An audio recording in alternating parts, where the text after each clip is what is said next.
Good evening दोस्तों, कैसे हैं आप सभी लोग। उम्मीद करती हूँ कि आप सभी अच्छे होंगे और अपनी अपनी पढ़ाई में लगे होंगे। कल हम लोगों ने स्वर के बारे में पढ़ा था, स्वर के भेदों के बारे में। अगर आपने वो वीडियो नहीं देखी है तो वीडियो को ज़रूर देखें। मैं पूजा आप सभी का स्वागत करती हूँ अपने यूट्यूब चैनल पर, पूजा हिंदी कोचिंग पर। अगर आप इस चैनल पर नए हैं तो चैनल को सब्सक्राइब करें, शेयर करें और लाइक करें। चलिए हम लोग आज अपना टॉपिक स्टार्ट करते हैं। व्यंजन। हम लोग वर्णमाला सीरीज चला रहे हैं। पहले मैंने वर्णमाला के बारे में बताया, फिर स्वरों के भेद के बारे में, आज व्यंजन के बारे में। व्यंजन को कुल पांच भागों में बांटा गया है। अगर मूल रूप से पूछा जाए तो तीन भागों में बांटा गया है। मैं पांचों पांच आपको बताती हूँ। पहला स्पर्श संघर्षी व्यंजन, दूसरा अंतस्थ व्यंजन, तीसरा ऊष्म व्यंजन, चौथा उत्क्षेपित व्यंजन जिसको ताड़नजात भी कहते हैं, और पांचवा हमारा आता है जटिल या संयुक्त व्यंजन।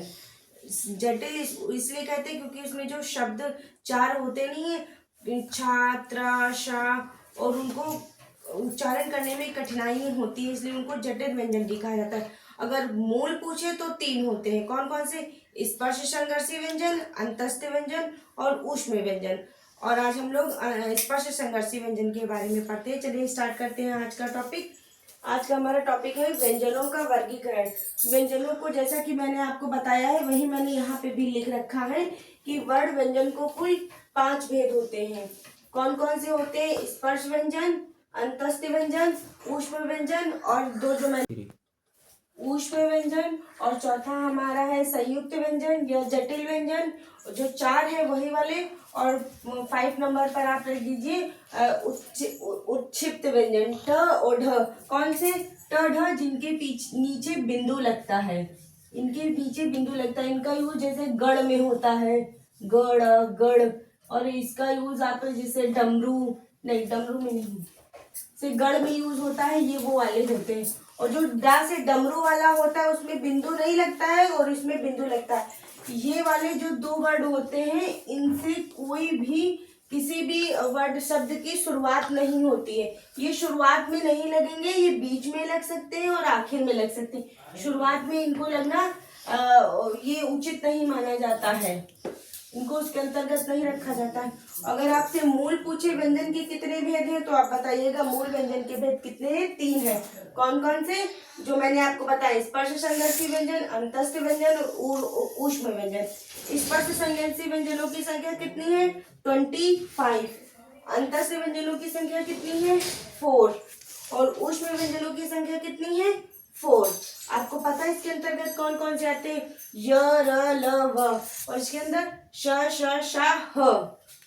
आज हम लोग स्पर्श संघर्षी व्यंजनों का पढ़ते हैं। इसको 5 भागों में बांटा गया। जो मैंने बताया ना, इसके कुल 25 वर्ड होते हैं, इसको 5 भागों में बांटा गया। ये एक वर्ग, ये एक वर्ग, ये एक वर्ग, ये एक वर्ग, ऐसे ऐसे खड़े खड़े और ऐसे ऐसे लेटे लेटे। तो ये का वर्ग है, का वर्ग, और खा, ये का वर्ग, ये चा वर्ग, ये टा वर्ग, ये ता वर्ग और ये पा वर्ग। और ये लिखने का मेरा ये मतलब था आपको समझाना महाप्राण किसको कहते हैं और अल्प प्राण किसको कहते हैं। जो हमारा पहला, यानी कि जो हमारा पहला और तीसरा और पांचवा, ये जो पहला वर्ग, तीसरा वर्ग और चौथा वर्ग, इनका दूसरा नाम वर्गीय व्यंजन भी है, क्योंकि इनको वर्गों में बांटा गया है ना, इसलिए इनका दूसरा नाम वर्गीय व्यंजन भी है। अंतस्थ स्पर्श संघर्षी व्यंजन या वर्गीय व्यंजन, ध्यान रखिएगा। जो हमारा ये पहला वर्ग है ये हमारा किसमें आता है? अल्प प्राण में। अल्प प्राण किसको कहते हैं? जिन स्वरों के उच्चारण करने में हमारी प्राण वायु कम निकलती है उनको अल्प प्राण कहते हैं। और ये दूसरा वाला ये वर्ग है, और ये जो हमारा चौथा वाला वर्ग है ये किस में आते हैं? ये महाप्राण में आते हैं। ये चीज मैं यहाँ लिख रही हूँ, ध्यान से समझिए। 1 3 और 1 3 और 5। 1 3 5 कहने का मतलब पहला ये का वर्ग का पहला, ये वाला पहला पूरा ये लाइन, यानी कि क च ट त पा, ये क्या है? ये हमारे अल्प प्राण है। ग झ ट त ब, ये हमारे क्या है? ये भी अल्प प्राण है। और फिर ये पांचवा ट ट य ण न और मा, ये क्या है हमारे अल्प प्राण। तो हमने यहाँ लिखा है पहला, तीसरा और पांचवा, ये हमारे क्या है, इनको कहते हैं अल्प प्राण। अल्प माने होता है कम, प्राण माने होता है वायु, प्राणवायु। यानी कि जिन स्वरों के उच्चारण करने में प्राणवायु कम निकलती है उनको अल्प प्राण कहते हैं। बाकी बचा ये देखिए दूसरा, पहला दूसरा, ये दूसरा है ना, तो ये जो दूसरा वर्ग है ये, और ये चौथा वर्ग, ये दूसरा और चौथा, ये क्या है, महाप्राण। महा मतलब ज्यादा, प्राण वायु, कि जिन स्वरों के उच्चारण करने में हम प्राण वायु ज्यादा निकलती है, इनको ऊष्म व्यंजन भी कहते हैं। इनको उच्चारण करते समय हमारे शरीर से ऊष्मा प्रोड्यूस होती है। आप उच्चारण करके अपनी मुट्ठी ऐसे बंद करिए, और ये वाले जो ये वाला वर्ग है ग वर्ग और ये घ वर्ग, इसको उच्चारण करिएगा ग छ। जब आप उच्चारण करेंगे तो आपके मुख से जो गर्म वायु होगी आप उसे अपनी स्किन पर महसूस कर पाएंगे। और इन स्वरों के उच्चारण में ऐसा नहीं होता है, क्योंकि इनके उच्चारण में हमें कम प्राणवायु निकलती है और इन स्वरों के उच्चारण में अधिक प्राणवायु निकलती है। अगर पूछा जाए, ये तो हो गए अल्प प्राण महाप्राण। इसी में मैं आपको समझाती हूँ घोष और अघोष। घोष और अघोष क्या होता है, इसकी डेफिनेशन। घोष वे वर्ड होते हैं जिनका उच्चारण करते समय स्वर तंत्री में कंपन होता है, और अघोष वो होते हैं जिन स्वरों का उच्चारण करते समय स्वर तंत्री यानी कि हमारे कंठ, यहाँ पे कंपन नहीं होता है। तो कौन कौन से हैं, ये देखिए पहला और दूसरा, पहला और दूसरा, यानी कि ये वाला पूरा वर्ग, ये वाला पूरा वर्ग। इसको आप ऐसे भी कर सकते हैं, 5 भागों में ऐसे बांट लीजिए, ऐसे। अब और अच्छे से समझ में आएगा। ये देखिए मैंने बॉक्सेस में बना दिया है।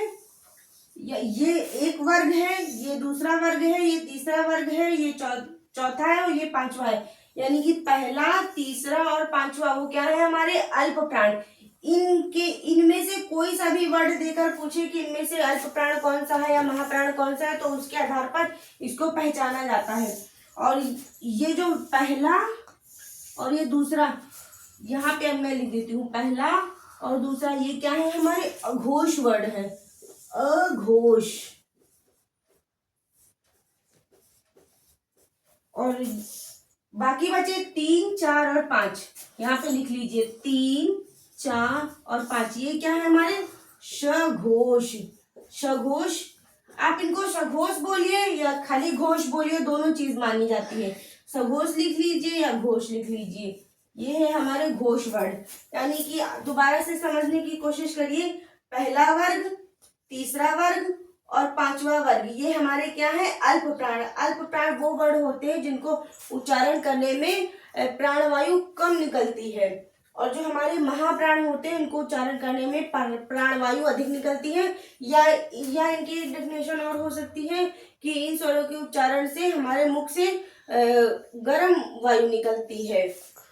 आप ऐसे मुट्ठी बंद करके इन स्वरों का उच्चारण करके देखिएगा तो आपको समझ में आएगा।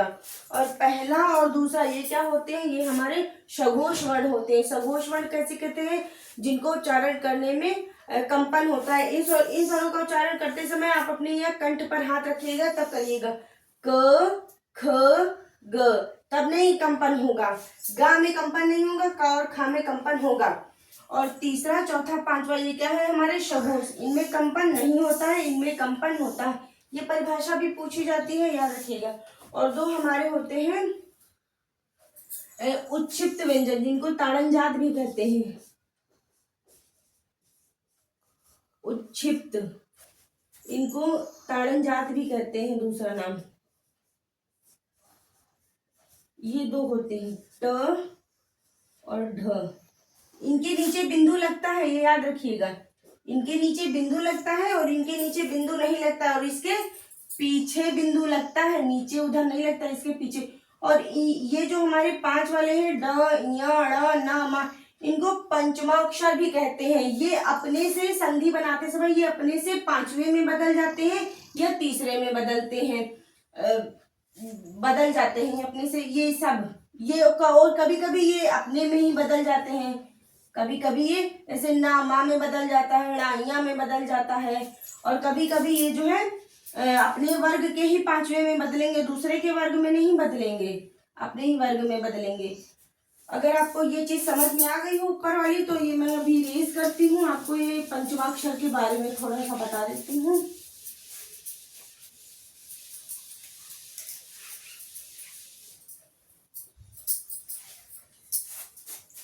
ये तीन जो होते हैं, यहाँ पे मैं लिख रही हूँ उनको, ध,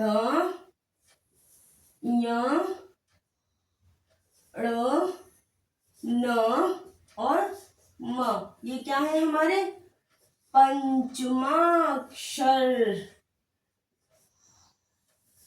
यहां से काम कर रही है, देखिए 1 2 3 4 5 पे आ रहे हैं, तो मतलब ये पंचमाक्षर भी इनको कहते हैं, और इन्हें अनुनासिक के बोलते हैं। इनकी परिभाषा है कि इन वर्णों का उच्चारण करते समय मुख और नाक दोनों से ही प्राणवायु निकलती है, तो इन्हें पंचमाक्षर भी कहते हैं। ये अपने ही वर्ग के पांचवे में बदलते हैं। जैसे आप देखिए, इनका जो है लिखा नहीं जाता है, इनको लिखा नहीं जाता है। इनके लिए हम क्या प्रयोग करते हैं, इनके लिए हम प्रयोग करते हैं बिंदु, ये वाला अनुस्वार प्रयोग करते हैं। जैसे एक शब्द आप लिखिए गंगा, अब बताइए ये जो हमारा अंक की बिंदी है ये किस में बदलेगा। अब इसका वर्ग देखते हैं, ये किस में आया है, ग वर्ग में, तो इसका तीसरा कौन सा है, अड़, तो ये गंगा कैसे लिखा जाएगा, आप इसको ऐसे भी लिख सकते हैं, गंगा।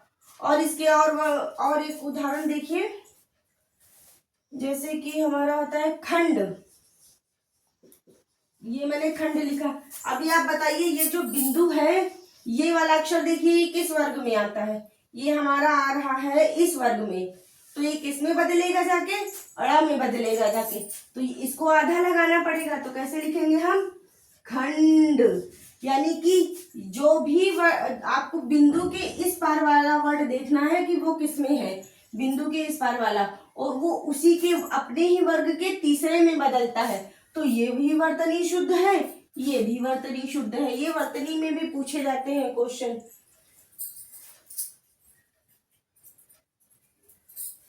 और इन्हें अनुनासिक के वर्ड भी बोलते हैं, जिनका उच्चारण मुख और नाक, जिनका उच्चारण करते समय मुख और नाक दोनों से हमारी प्राणवायु बराबर निकलती है। इनकी संख्या कितनी होती है, इनकी संख्या 5 होती है।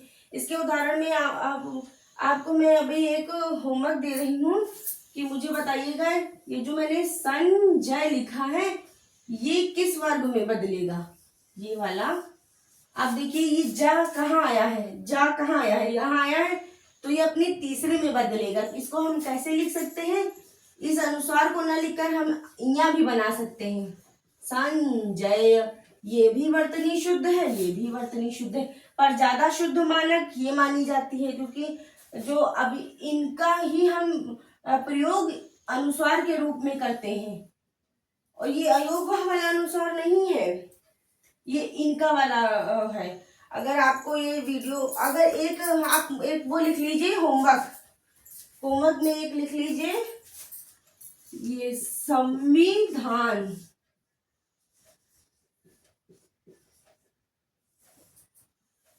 ये जो संविधान है आप मुझे बताइएगा कि ये कैसे टूट के बनता है, और इस चीज का कमेंट आप इस वीडियो के नीचे करेंगे। अगर आपको ये वीडियो अच्छी लगी हो तो चैनल को शेयर करें, लाइक करें और सब्सक्राइब करें। तब तक के लिए गुड नाइट।